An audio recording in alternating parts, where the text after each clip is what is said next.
So this session is marketing for voice, discoverability, and repeat usage. I'm going to get into some of the challenges around this, but also some potential solutions. First, just a little bit about me. My name is Daniel Hill. I came into this voice world by teaching small business owners how to use Instagram.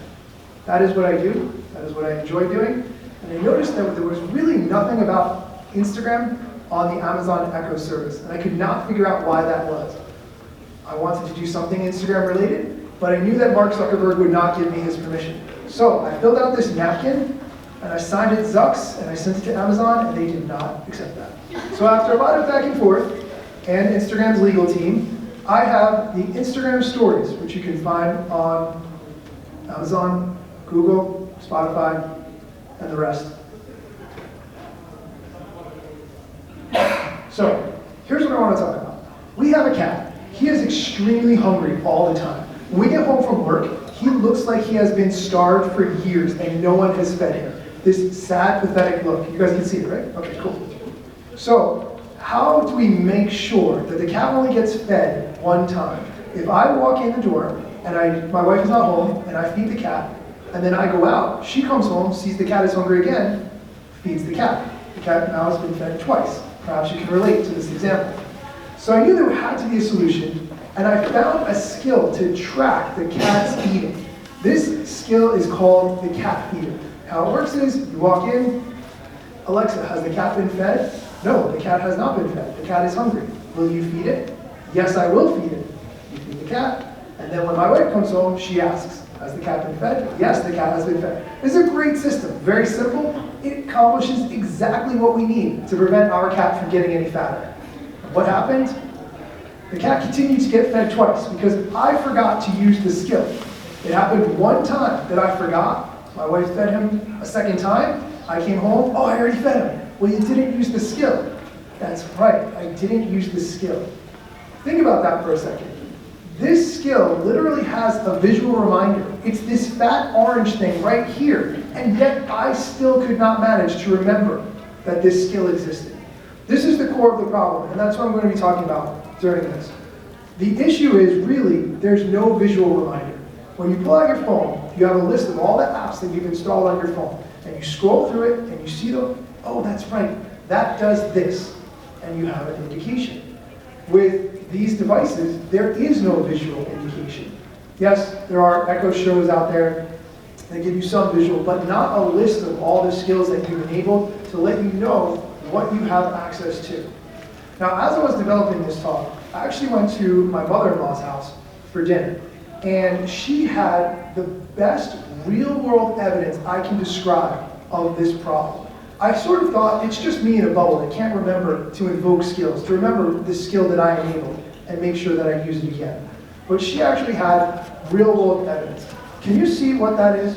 This is a Post-it note on her cabinet of the commands that she needs to use to invoke her Amazon Echo device. If you look there, I'm sorry that it's small, but one of them literally says, Alexa, what's my flash briefing? Why?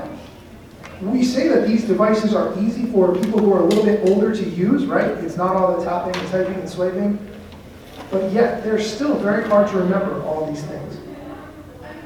They're simple commands, and yet still, they're not remembered. So this really points to a major problem. The question is, what do we do about this? So there's two ways to think about this. And in talking to some people within the industry about this, it seems that people are in two camps. And by the way, I'm going to ask you to take out your phones in 1 sec because I want you to weigh in on this. There are two ways to think about it. Some people say, it's not my problem. It's up to the big platforms to make sure that everyone knows that my skill exists and that they are reminded that my skill exists. That's one way. It's Google, it's Amazon's responsibility. Then there's the other side that says, no, it's up to the brand, the company, the developer, whoever is making that skill in order for them to get the word out. So let's test this.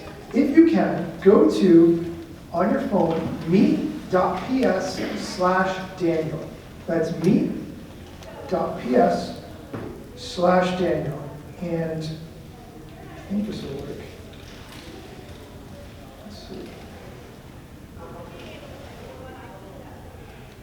If you can go there and vote who you think should be responsible for discovery. And I'll put the address up there, meet.ps/Daniel. I'm sort of testing out this, and this is the first time I'm using it at talk. I tested it at home, but not the same. Obviously, you can ask questions in there, so if you post up a question through that address, I can take a look and answer later. Just don't forget to do that part. I'm really curious what you guys answered. Are you able to pull up the page? Does it work? You can vote. Some of you voted already? Okay, I'm getting nods. Let's see if I can make that show up. Okay. I thought there was a button that shows me the...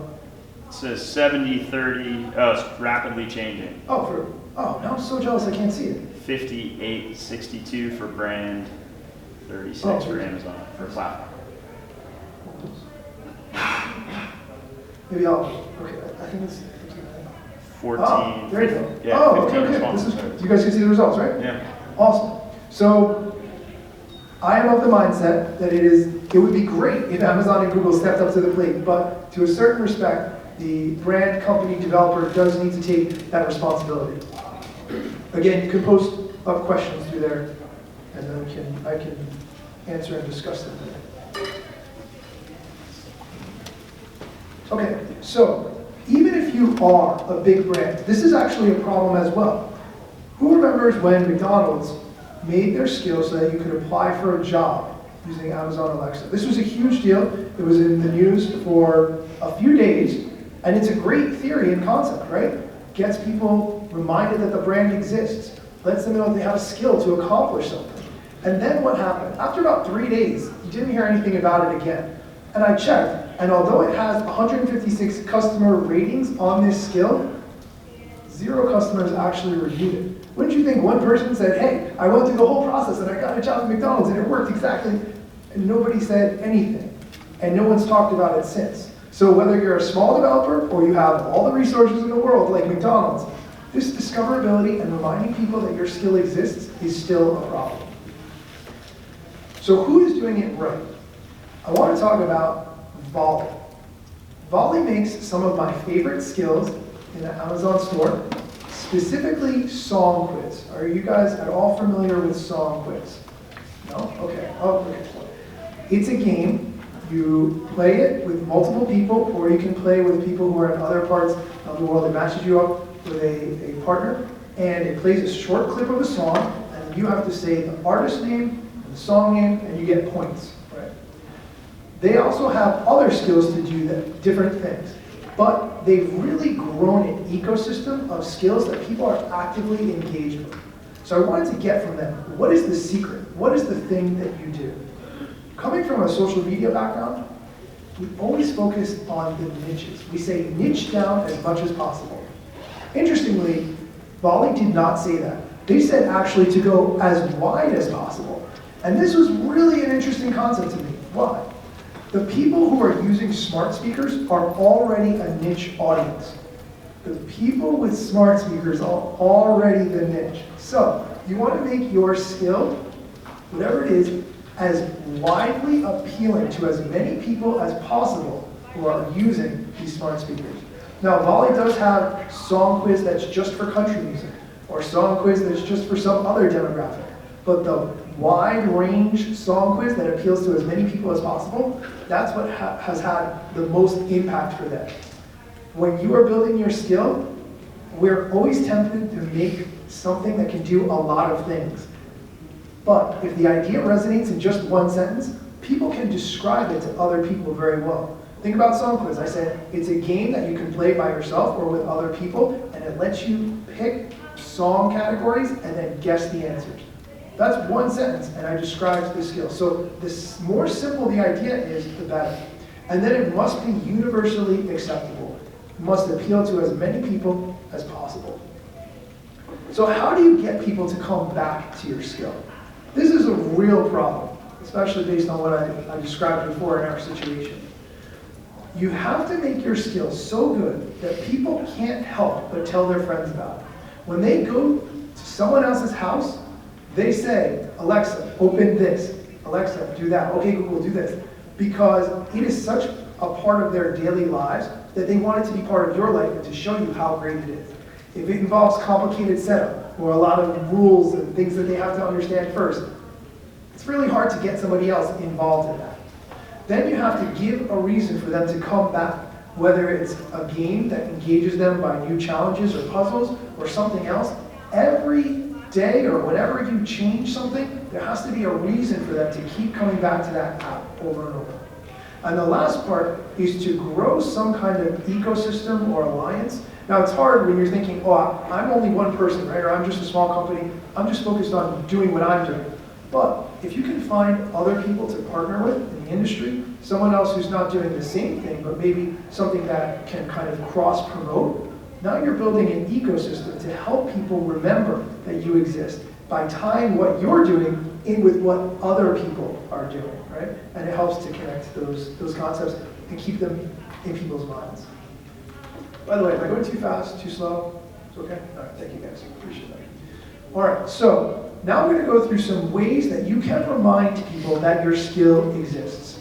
Unfortunately, there's not really too much that you can do through the Amazon ecosystem or the Google ecosystem, so we're going to have to use some other methods. I'm going to talk about 3 things as part of that podcast: flash briefings, email for a very niche audience, and social media as part of a conversation. Those are the 3 things we're going to be discussing.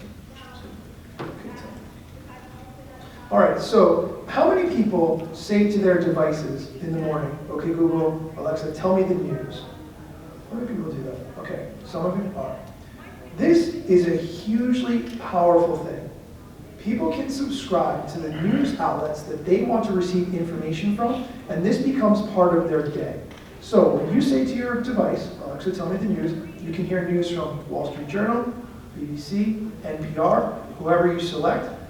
You can even hear news from me. My skill that I showed before, that's a flash briefing. People listen to me talk about Instagram for 3 minutes every day, and I become part of their lives and part of their daily routine. You can update this short piece of information daily or weekly, however it makes the most sense, and you can do it in a variety of different ways.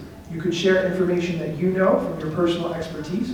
You could interview experts and have them share their information, however it makes sense for your skill or whatever it is that you're building.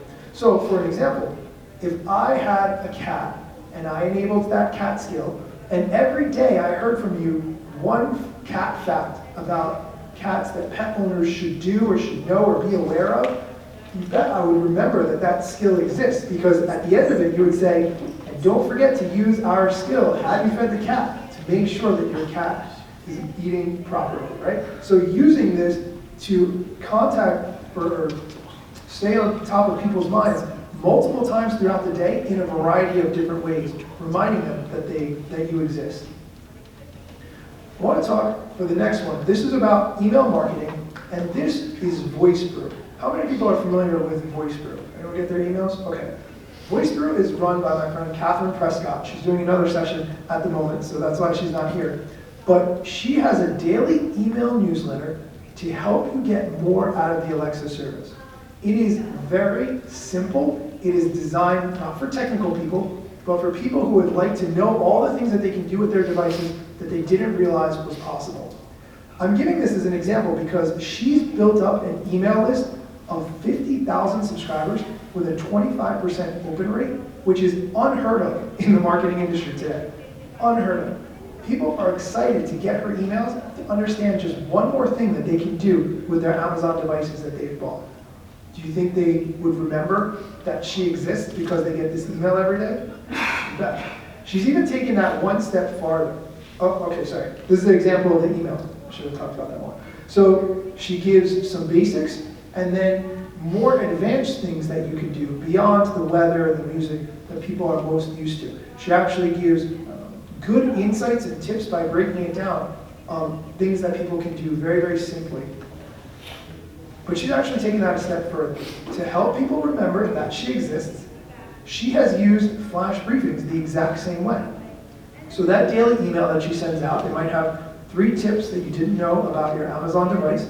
She will also have those tips recorded in a voice format, and now people will hear it when they say, Alexa, tell me the news.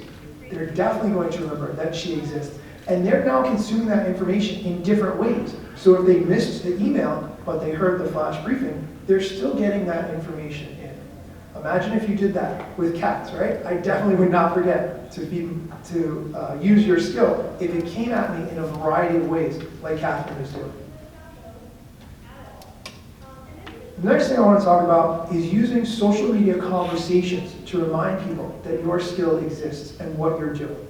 I've been using an app called Buffer. It's free to get started if you're not familiar. And what this does is really helps you to start having a voice on social media platforms. If you are like me, you are very busy throughout the day, and you think, I don't have time to create content or to look for content to tweet or share on social media. I'm just too busy for that. Buffer skips all of that. You connect your social media accounts, and anytime you read an interesting article or something that you think is worth sharing, you tap the button, and it automatically shares it on your social media platforms, giving you a space to add a little bit of text, your take on it, and then hit publish, and it goes. You can schedule those in advance, so if you find a few articles about, hate to keep using the example of cats, but it's so easy, right? So if you found a bunch of articles about cats that you want to share, and then you schedule them in advance, Monday through Friday, now it's automated and you don't have to do anything. Each time someone sees one of your tweets or one of your posts, it reminds them that your skill exists and what it can do. So social media is really, I think, going to be the most powerful way that you can engage with people and remind them that your skill exists in a way that they are looking for information to consume. Social media is definitely going to be the best way to do this. And Twitter searches help you to find some of the discussion that's happening around whatever your skill is about, whatever people are talking about when it comes to your topic, and then they can make decisions based on that information. You can make decisions based on that information of what you're finding. So if you were to search for things, and I searched here for cats losing weight with a question mark, let me find all the people on Twitter who are talking about that, right? These people are the target audience for my skill. They are struggling with the exact problem that my skill fixes. If someone was developing a skill and now they're able to join this conversation helpfully, to share information, here's what's worked for me, here's what's worked for some of our users, here's some information that you might not be aware of that can help you with your problem, whatever that is, this is how you are building up not only an audience, but helping to remind them that your skill exists. This tool takes what I just showed on Twitter and amplifies it by 10. This is a tool called TweetDeck.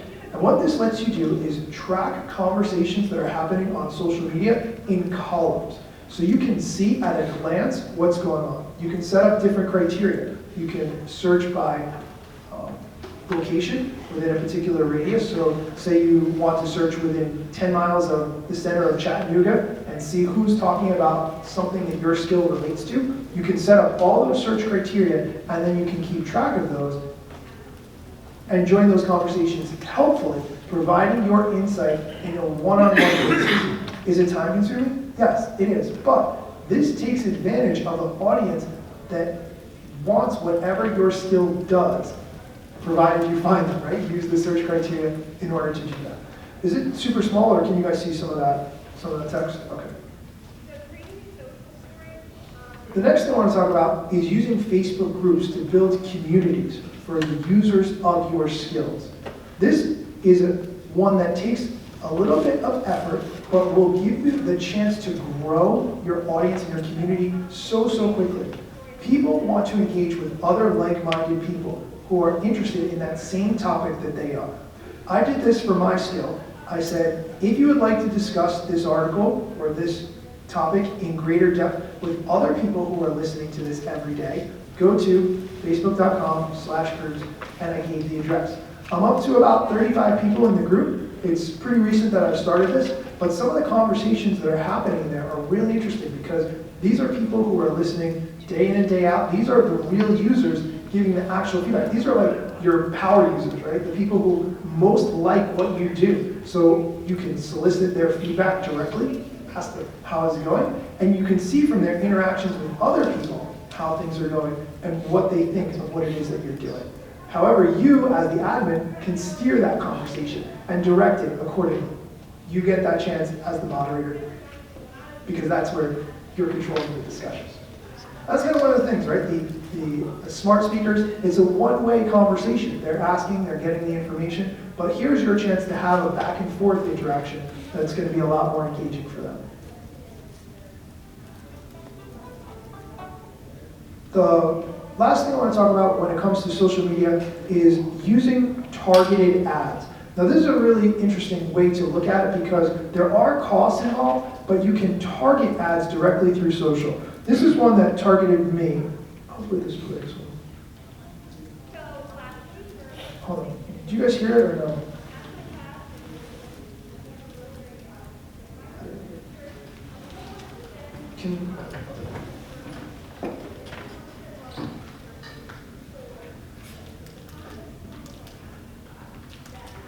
Is anybody there? Oh, you have to use the audiobook for that? There it is. Oh, that makes sense. Okay. Yeah.